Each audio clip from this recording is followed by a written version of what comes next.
Hola, ¿cómo están? Hola, doctor. A ver, la verdad es que la cifra aquí en la región metropolitana es uno de los focos que nos preocupa.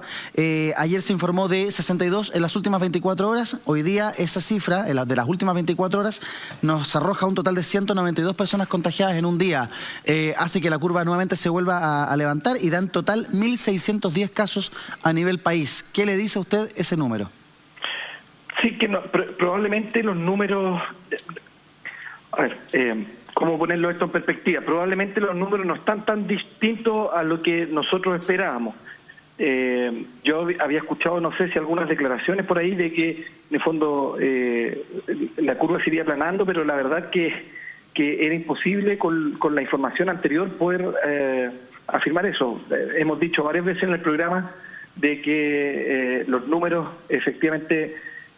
había cierto problema, digamos, con la interpretación de los datos y probablemente lo que estamos viendo ahora es una interpretación de ellos.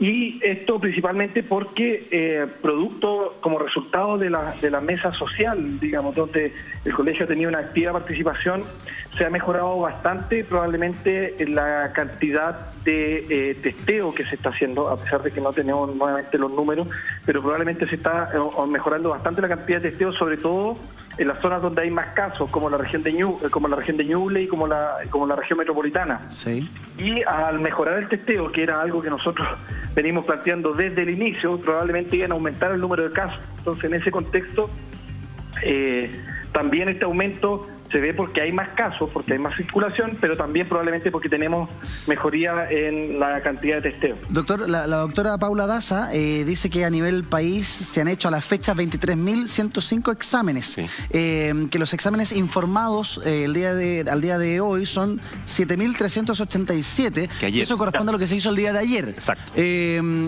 ¿No es suficiente ese dato? ¿Qué otro dato se requiere para tener información más clara según ustedes? No, o sea, ese es un dato que es sumamente importante. Sí. Ahora, 23.000 exámenes, hay 7.000 informados, significa que hay como 18.000, digamos, que están ahí, o sea, como 13.000 que hay que están... No, doctor. En total se han hecho 23.000 exámenes. En total, desde que comenzaron a hacerse exámenes en Chile, se han hecho 23.105. Sí, y durante las últimas 24 horas se realizaron 7.387. Ese es un número excelente, ese es un número muy, muy, muy bueno, digamos. Ajá. ¿Ya? Es un examen muy bueno porque cualquier testeo que sea sobre 4.000, 5.000 exámenes diarios nos va a empezar a hablar sobre la realidad del problema. Perfecto. Eso es lo que nosotros estamos indicando. Entonces, ese dato es un dato que es excelente porque nos dice exactamente, probablemente, los resultados de esos exámenes y los resultados de la curva de ese número de exámenes probablemente nos va a hablar más de la verdad, más cercano a la realidad. No sé si me uno echa de menos, no sé, doctor, uno echó de menos acá, se había dicho los días anteriores, la tasa de positivos de esos exámenes. Sí, y habría que sacarlo ahí con una calculadora. Fue publicado ayer por el Ministerio. Sí, pero hoy no. ¿Perdón? Pero hoy no lo hicieron, por eso se lo planteo. Sí, lo que pasa es que ese informe sale en la tarde, sale la tarde con los datos del día anterior. El de anoche salió ya y lo recibimos hoy día a la mañana. Claro, y efectivamente, por ejemplo, hay uno lo que puede ver referente a las confirmaciones, porque dice que actualmente, en el fondo, se está haciendo la curva de consultas, se llama consulta de la urgencia tipo influenza. ¿Qué quiere decir esto? Que todo el que consulta por gripe, por resfriado en la urgencia, también es un dato, porque cuando empieza a aumentar, en el fondo, las consultas respiratorias, uno sabe que empieza a circular más los virus. Entonces, efectivamente, nosotros en los últimos días hemos tenido un aumento de las consultas en los servicios de urgencia por enfermedad tipo influenza, en la cual el COVID está incluido. Y lo que nos dicen también los datos es que hasta el minuto hay 15.000 casos en el fondo sospechosos de COVID. Perfecto. Doctor, yo le quería hacer una consulta. Me imagino que la prevención a nivel hospitalaria o en las clínicas y demás, en todos estos lugares, es la misma para una persona que ingresa por emergencia, por COVID, porque hoy no sabemos, podría ser una simple gripe o no. Entonces hay que tomar todos los resguardos posibles. Sí, efectivamente, tal como usted dice, los resguardos están por el momento epidemiológico que estamos viviendo, digamos, por todo lo que estamos viendo. Efectivamente, una persona cuando llega con síntomas respiratorios se debe tratar como si fuera un COVID hasta que se demuestre lo contrario, digamos, ¿ya? Claro. Entonces, no es que uno no toma las precauciones y después, si es que sale positivo, ahí uno en el fondo asume. Al contrario, uno debe asumir, las personas deben asumir, y el equipo de salud debe asumir de que esa persona tiene COVID hasta que se logre demostrar que no lo tiene. Es que a lo que me refiero es, puedo ingresar con síntomas de dolor abdominal y tener diarrea, que hoy también es uno de los síntomas del COVID, sin saberlo, y puedo pensar que es una distensión abdominal y después tener COVID y contagiar a todo el personal, cosas que muy pero ojo, en general, y esto también nos sirve de aclaración, es que es raro que se presente un síntoma solo, ¿ya? Sí. Generalmente, por ejemplo, la diarrea se da en el contexto, por ejemplo, una persona con congestión nasal, tos y diarrea. Claro. O sea, para cuidar al personal. Doctor. Es raro que se presente solamente como un síntoma aislado. Importante lo que usted nos ha señalado durante todo este tiempo respecto a los datos, porque claro, los números a veces uno tiende a confundirse, no se maneja tanto, pero si algo aprendí en el colegio fue hacer ecuaciones de primer grado. Tenemos 7.387 exámenes realizados en las últimas 24 horas, que arrojaron 304 casos positivos. Eso es un 4,1%.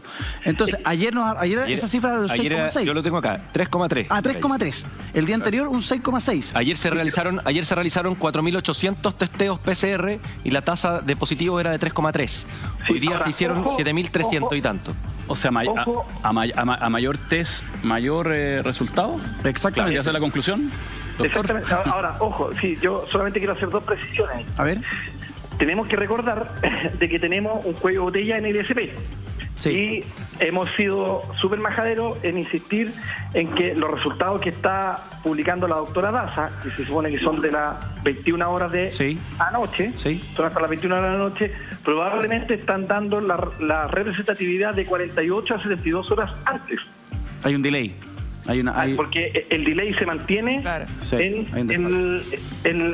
por lo tanto, si ayer los 7.000, los resultados de 300 y tantos casos positivos no corresponden al día de ayer, corresponden al día probablemente colegio martes, miércoles. Claro, entonces lo esperable es que como hemos ido aumentando la tasa de testeo, probablemente el número de mañana sea mucho más elevado y el número de pasado mañana también mucho más elevado. Doctor, ahora, esto no necesariamente significa que estemos peor. Eso significa probablemente que cada vez que vayamos haciendo más testeos nos vamos a ir acercando más a la verdadera realidad. A la cifra real. A la cifra real, que fue lo que nosotros planteamos desde el inicio. Hay un tema que nos preocupa harto, que se ha dado en España, en Italia, en el que el personal de salud, doctores, doctoras, enfermeros, personal que está trabajando ahí en la salud, la primera línea, como dijo el ministro Mañalich el día de ayer, se fueron enfermando, algunos incluso fallecieron. Les ha costado muchísimo reemplazar ese personal. Y la doctora Daza dice que hoy tenemos, Arturo Zúñiga, el de redes asistenciales, dice que tenemos 32 personas contagiadas.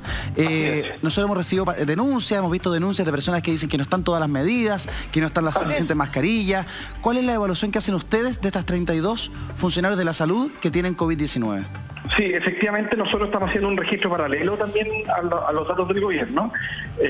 Si se recuerda ahora la voz, ya debe haber comenzado la tercera reunión de la mesa social y en uno de los puntos efectivamente nosotros a nuestros dirigentes a nivel regional les solicitamos información para hacer un contraste en el fondo con la cantidad, por ejemplo, de salud que se ha contagiado.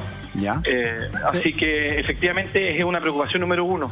Aquí el otro día tuve una discusión súper interesante con otro periodista porque había personas que planteaban en el fondo que había que atender igual si es que no estaban los elementos de protección personal.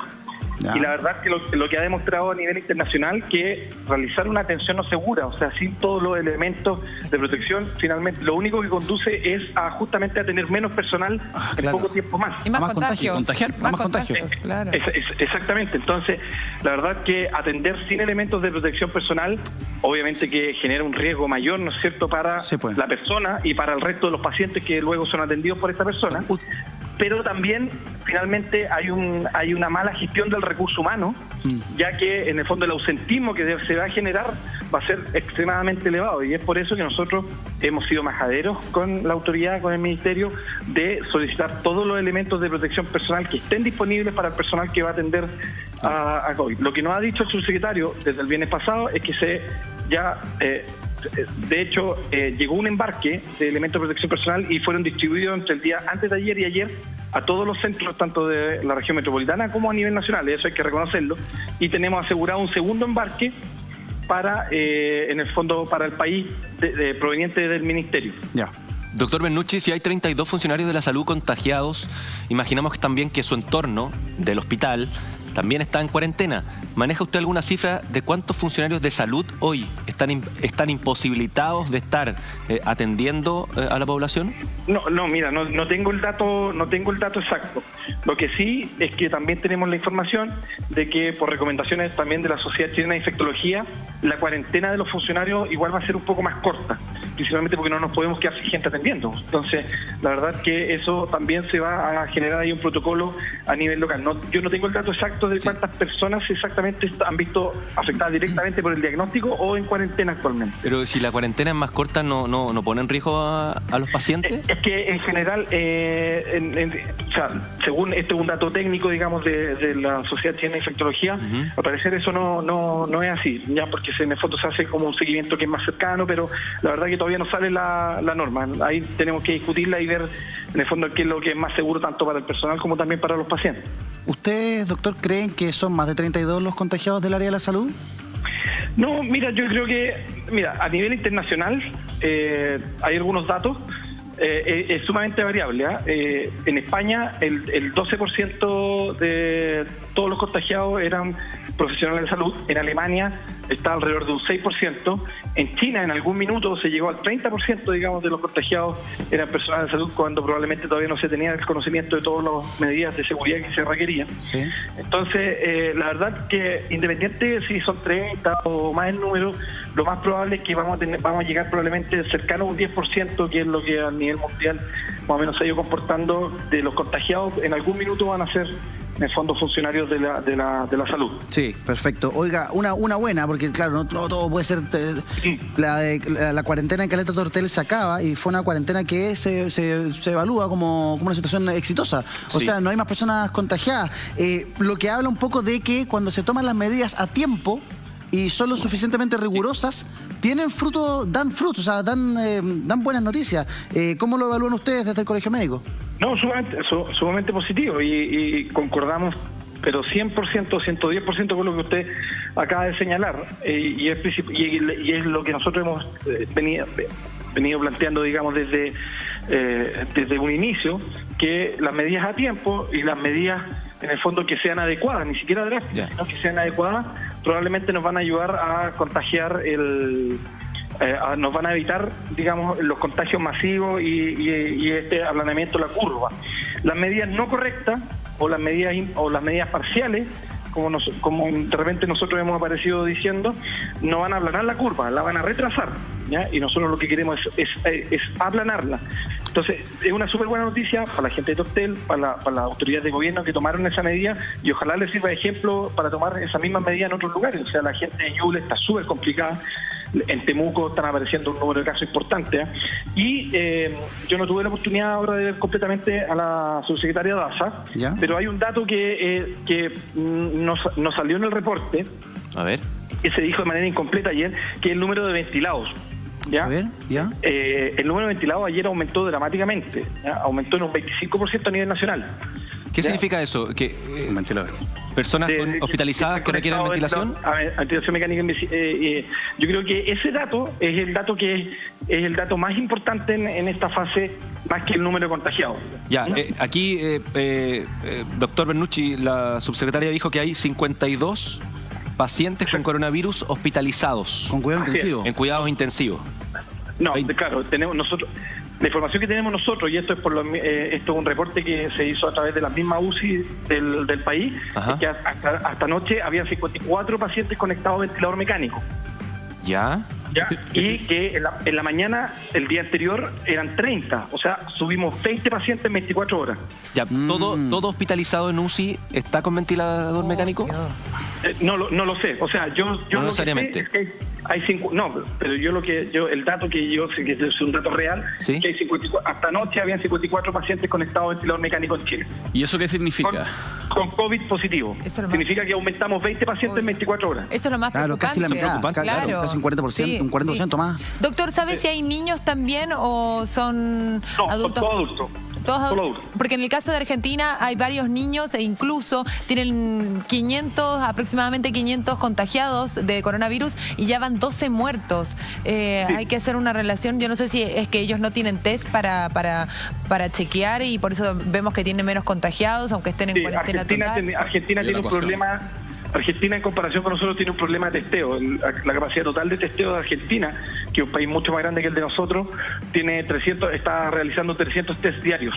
Pero tienen 12 ya fallecidos 13. y 13 En ahora Argentina, 13 y 13. niños también. Es que mientras más testea, doctor. Por eso, si usted no testea, no logra diagnosticar y probablemente el número de contagiados que declara claro. no sea no sea el real. Exactamente. Claro. Exactamente. ¿Tú crees que entonces ya llegó la hora de cuarentena total para Santiago o no? ¿Qué va a plantear el Colegio Médico en la mesa social que en estos Nosotros momentos lo están seguimos reunidos? planteando, o sea, Sí. nosotros lo planteamos desde el inicio, lo seguimos planteando y vamos a mantener ese planteo, digamos. Los problemas que presenta Santiago por la cercanía de sus comunas, como lo hemos dicho, por la interdependencia de las personas entre las comunas, probablemente no va a ser lo más efectivo aislar parte de la región metropolitana, si no necesitamos aislar la región metropolitana completa. Y sería bueno saber que si estos 304 nuevos casos, ¿a qué comunas pertenecen? Porque el criterio, y te lo pregunto, que está teniendo el Ministerio es que por kilómetro cuadrado, casos por kilómetro cuadrado. Y es por eso entonces que se escogen estas 7 comunas. ¿Te parece que es un criterio adecuado? No, es que por eso a nosotros no nos parece adecuado. Probablemente el Ministerio, y esto también dejando digamos la duda, tendrá otros parámetros, otras cosas. El presidente tiene que obviamente preocuparse por el tema en su conjunto. Nosotros le hacemos la vista desde el punto de vista sanitario, que es una parte de todo el problema, pero efectivamente la interdependencia, o sea, acá en Santiago, el kilómetro cuadrado te indica que una persona no se mueve de ese kilómetro cuadrado, y acá lo que tenemos en Santiago es que hay personas que atraviesan 3, 4, 5, 6 comunas, de fondo desde su domicilio para llegar a su casa. Sí. Desde su domicilio para llegar a su lugar de trabajo. Entonces, el aislamiento parcial de la región, con las características de Santiago, probablemente aislamientos de este tipo en otras comunas de Chile pudieran servir, pero con las características de Santiago, la verdad que la aplicabilidad de la medida es a lo menos, digamos, difícil o incierta de poder saber Claro. cómo va a funcionar. Lo que pasa es que si se mantiene ese criterio casos por kilómetro cuadrado, uno tendería a pensar que los 192 nuevos casos en la región metropolitana, la mayoría pertenece a estas mismas comunas que están en cuarentena. Y que, en definitiva, estos casos que están en Temuco y en Padre Las Casas llegaron a ese criterio y por eso decretan cuarentena total para Temuco y Padre Las Casas. No, claro, sí, exactamente, sí, un criterio, sí, en el fondo también depende mucho del criterio. Ahora, como te digo, Padre Las Casas y Temuco tiene características muy distintas a lo que tiene, en el fondo, la Ñuñoa con la Reina. O sea, Claro. estamos hablando que Ñuñoa, yo en la cuadra de al lado de acá estoy en Ñuñoa y en la cuadra de al lado de allá estoy en la Reina. Sí, nosotros hablamos. Sí, adelante, doctor, lo escuchamos. No, entonces hacer una diferencia por comuna acá en Santiago, la verdad que es la duda que cae es en la aplicabilidad real y mucho más va a ser la incertidumbre de si va a ser una medida adecuada o no. Sí, Claro. sí. Uno lo hace el paralelo, por ejemplo, con otras regiones. Es muy distinto hacer una cuarentena total en Viña y Valparaíso, que concentra la gran densidad de la región de Valparaíso, que hacerlo en algunas comunas de la región metropolitana, porque como dice el doctor, hay una calle que la separa, y la interacción, que es algo que hoy día se ha dado en las calles, la cantidad de tacos, la gente que va a trabajar a comunas que no están con cuarentena, pero que traspasan las comunas con cuarentena, es altísimo. Entonces es una medida bien difícil. El que se haya disparado la cifra de casos nuevos, doctor, 304 a nivel país, 192 de ellos aquí en Santiago, ¿es una cifra que usted cree que va a colaborar para que la autoridad defina un cierre total en la región metropolitana?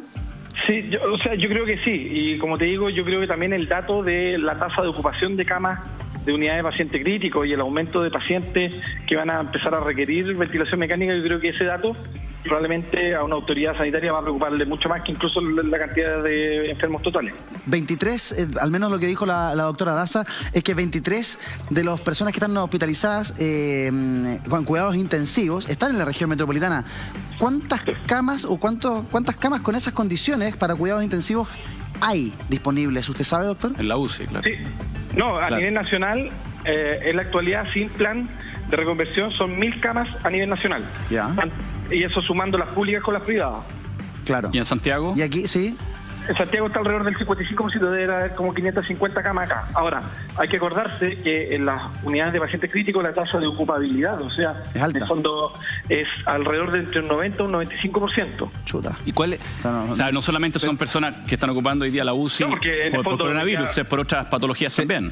No, pues, o sea, hoy día tenemos qué sé yo, los politraumatizados, a los que chocan, a los infartos, a los operados graves, a los shock sépticos, o sea, toda la patología que se atiende en la unidad de paciente crítico hoy día se mantiene. O sea, no podemos en el fondo apagar así como unos diagnósticos y dejarle al coronavirus. Entonces, la verdad que el plan del gobierno probablemente es en aumentar con la compra de ventiladores nuevos, que son alrededor de 800, más la reconversión de camas y más el uso de algunas camas, por ejemplo, el uso de pabellones o recuperaciones como unidad de paciente crítico, podríamos pasar de las 1000 probablemente a 2500, 3000 camas. Claro, llegaremos a 5500 camas, dijo el subsecretario de redes asistenciales. Pero esto en totales, contando las camas básicas, por ejemplo, el espacio riesgo o de los hospitales modulares que tienen camas básicas. ¿No? Ellos no tienen camas como posibilidad de conectar a un ventilador mecánico. Y la experiencia internacional, doctor, habla de cuántos días pasa un paciente por coronavirus en una UCI hasta que logre recuperarse. Ese es un dato súper importante, porque lo que ha demostrado la experiencia, más que la evidencia, la experiencia internacional, es que lamentablemente estos pacientes son de larga estadía. Estamos hablando que me decía, como tienen características clínicas, que generalmente son gente mayor, son gente que tiene comorbilidad, son gente que tiene otras enfermedades. Finalmente, lo que estamos viendo es que el promedio de estadía en la UCI va entre los 10 a 15 días.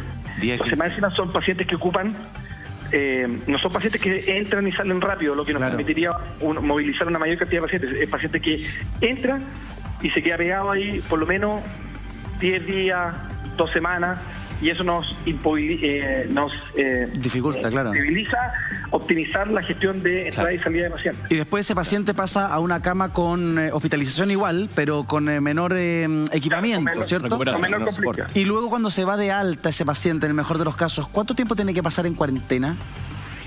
No, en general el cuadro son 14 días después de que en el fondo se diagnostica la enfermedad. Entonces, en general, su periodo de contagiosidad lo cumplen generalmente estando dentro del hospital. Perfecto.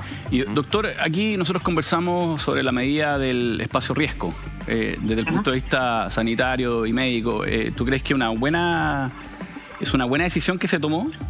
Sí, o sea, claro, que hay que un poco diferenciar. La medida de hacer hospitales de baja complejidad para descargar, en el fondo, los hospitales que ya están funcionando, me refiero a los hospitales ya más grandes, más complejos, y poder sacar pacientes que están terminando tratamiento o que ya están estables y en el fondo requieren cuidados mínimos o requieren solamente un aislamiento, digamos, por otras razones, es una excelente medida.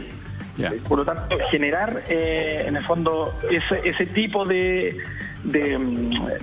centros de salud o de centros sanitarios es una muy buena medida, porque justamente uno de los grandes problemas que tenemos es que muchas veces hay pacientes que por diversas razones no pueden hacer su tratamiento en la casa, entonces necesitamos hospitalizarlo, y es mejor que esté hospitalizado en un recinto de muy baja complejidad, como podría ser el espacio de riesgo, cosa de que tenga una observación mínima, pero que haya en su tratamiento y luego se pueda, de fondo, ir para su domicilio. Es una buena medida. O sea, una medida que está pensada para recuperación, en el fondo. Para recuperación o para completar tratamiento o para observar a pacientes que no requieren en el fondo cuidado mayor o para pacientes que requieren un aislamiento y completar su aislamiento y después irse a la casa. Entonces es una medida que en el fondo es súper buena y en eso, digamos, felicitamos a las autoridades que hayan podido reaccionar tan rápido. Ahora, si el espacio riesgo era el mejor o si el costo asumido por el Estado es el adecuado, la verdad es que ahí nosotros como colegio no nos corresponde pronunciarnos, y hay otras entidades que sea como Contraloría o los juzgados en el fondo que tendrán que determinar si eso fue hecho de la mejor forma o de la forma más costo efectiva para el Estado. Doctor Bernucci, secretario general del Colegio Médico, muchísimas gracias por este contacto con el programa, que esté muy bien. Gracias por atendernos. Muchas gracias a ustedes. Un abrazo. Nos vemos.